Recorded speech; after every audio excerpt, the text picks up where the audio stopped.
नमस्कार दोस्तों। साल 2016 में जियो के आने के बाद इंटरनेट जिस तरीके से सस्ता हुआ और उसकी रीच बढ़ी, उसके बाद से सोशल मीडिया इन्फ्लुएंसर्स भारी तादाद में आने लगे। अलग-अलग genres, comedy, singing, current affairs explain करने वाले, न्यूज़ बताने वाले और भी अलग-अलग सोसाइटी के सेक्शंस के लोग। लेकिन उसके साथ ही एक और भी चीज थी जो बहुत ज्यादा कॉमन हो गई। फूहड़ता, अश्लीलता, लाइक यू से what you want, nobody cares.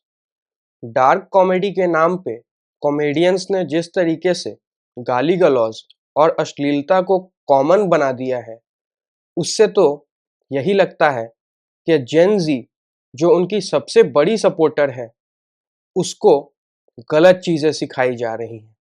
दोस्तों, आज की वीडियो में जानेंगे कि किस तरीके से ये कॉमेडियंस, जिन्होंने गाली गलौज और एडल्ट्री और इंसेस्ट को जिस तरीके से नॉर्मलाइज किया है, उसका इम्पैक्ट जेनजी किड्स पर किस तरीके से पड़ रहा है और उसके लॉन्ग टर्म इफेक्ट्स हमारी सोसाइटी को क्या क्या देखने पड़ सकते हैं। तो चलिए शुरू से शुरू करते हैं, मगर उससे पहले मेरा नाम है आशीष और आप देख रहे हैं आसान भाषा में। दोस्तों, आप सब जानते होंगे समय रैना को। समय एक फेमस कॉमेडियन है, अच्छी खासी डार्क कॉमेडी करते हैं, लेकिन उनकी ज़्यादातर कॉमेडीज़ में गाली गलौज ही होता है। लेकिन ठीक है, फिर भी उनकी ऑडियंस है, उनको जो सुनना पसंद है वो सुनना पसंद करते हैं और वही समय उन्हें सुनाते भी हैं।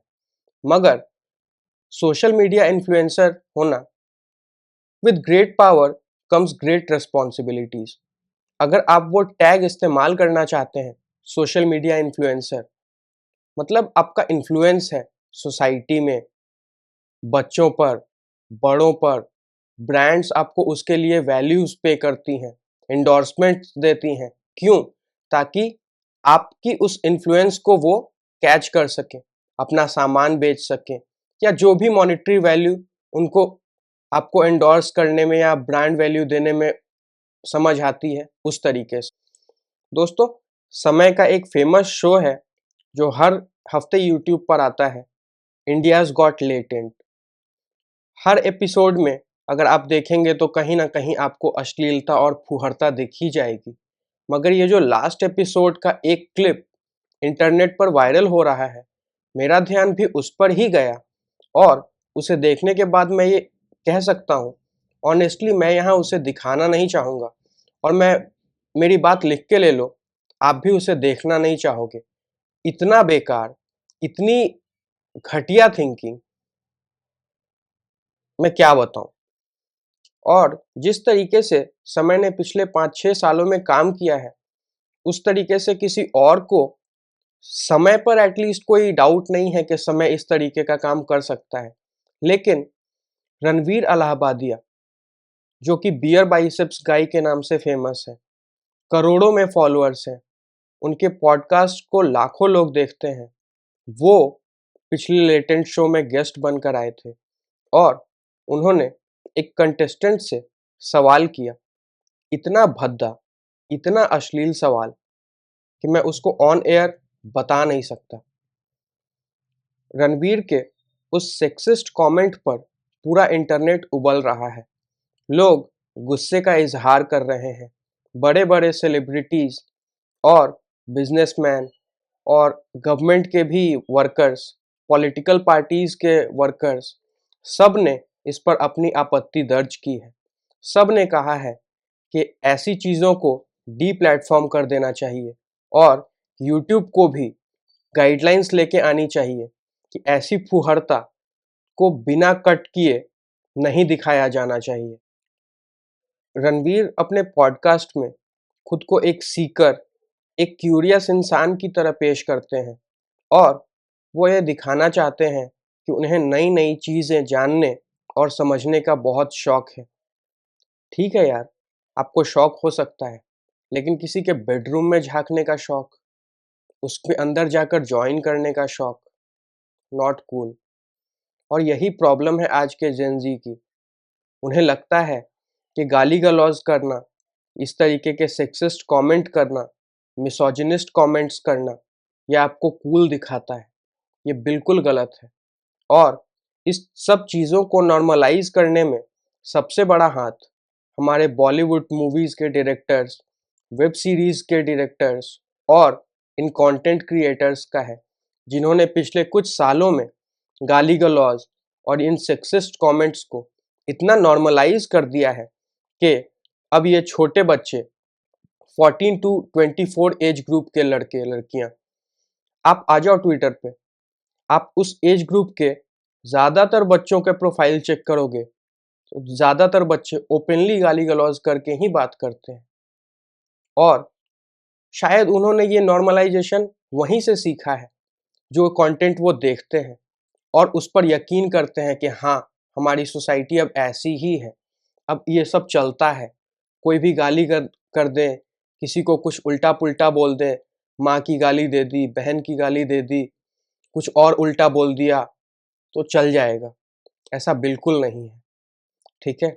आप खुद सोचो, आपकी वो क्लिप अगर आपके माँ-बाप देखेंगे, तो उनके दिल पर क्या बीतेगी? वो क्या सोचेंगे कि मैं 25-30 सालों तक जिस बच्ची को बड़ा कर रहा था, उसे अच्छी लर्निंग्स दे रहा था, अच्छे स्कूल में पढ़ाया, अच्छे कॉलेजेस में पढ़ाया, सब कुछ सिखाया, वो बच्चे आज ये कर रहे हैं? रियली? दोस्तों, ऑनेस्टली सोशल मीडिया इन्फ्लुएंसर्स की अपनी कोई इज्जत नहीं होती। उन्हें कोई फ़र्क भी नहीं पड़ता। उन्हें फ़र्क बस इस बात से पड़ता है कि उनकी वीडियोज़, उनके पोस्ट को एंगेजमेंट कितनी मिल रही है, लाइक्स कितनी मिल रही है और वो इंटरनेट पर रिलेवेंट है या नहीं है। All they want is being relevant to the internet. They want their followers to like, comment and share their content. Nothing else.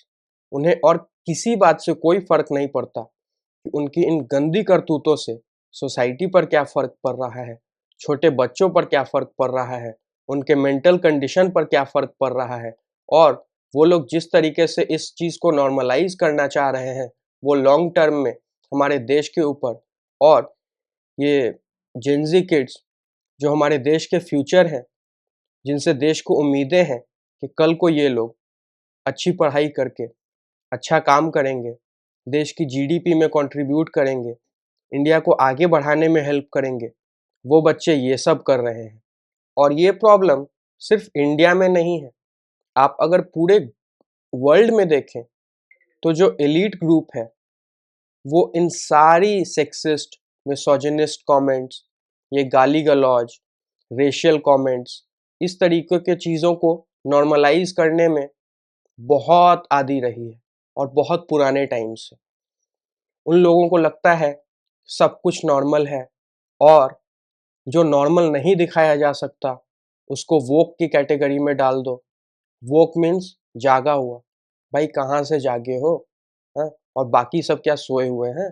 तुम गाली-गलौज करते हो तो तुम जागे हुए हो? तुम मैं वो बोलना नहीं चाहता यार। मैं सच में नहीं बोलना चाहता। मुझे हँसी आ रही थी पिछले बार वो सोच के कि ये आदमी इस तरीके से कैमरे पर बैठ के ये बात बोल कैसे सकता है? जब शायद वो जानता होगा कि उसके पेरेंट्स भी ये शो देख रहे होंगे शायद से घर पे।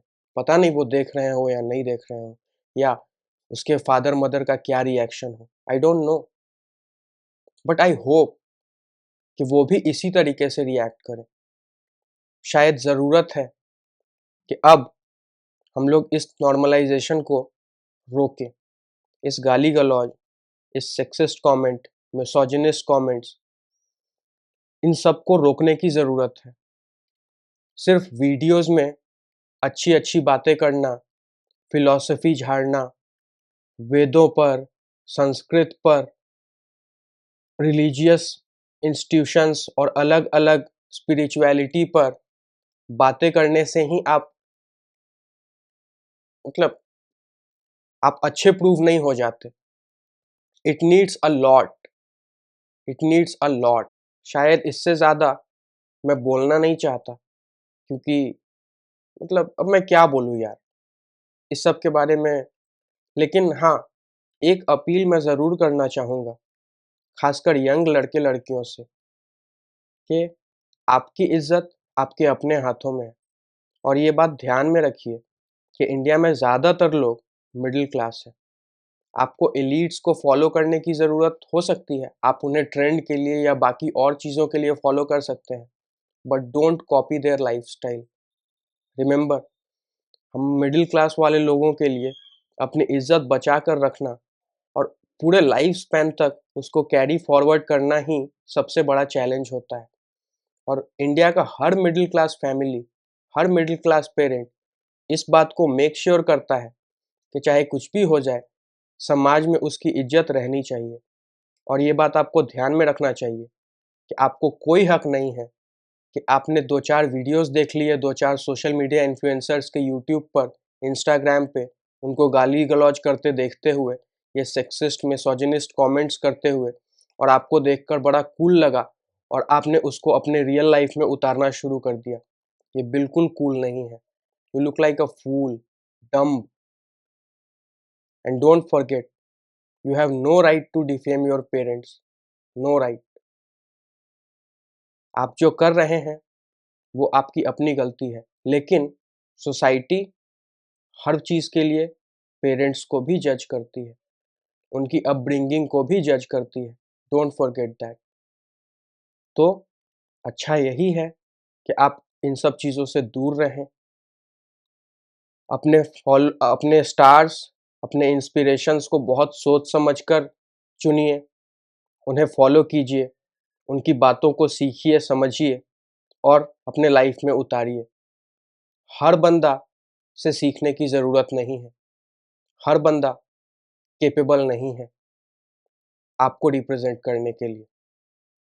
You have better options to choose from, and I hope you understand it as early as possible so that nobody is harmed.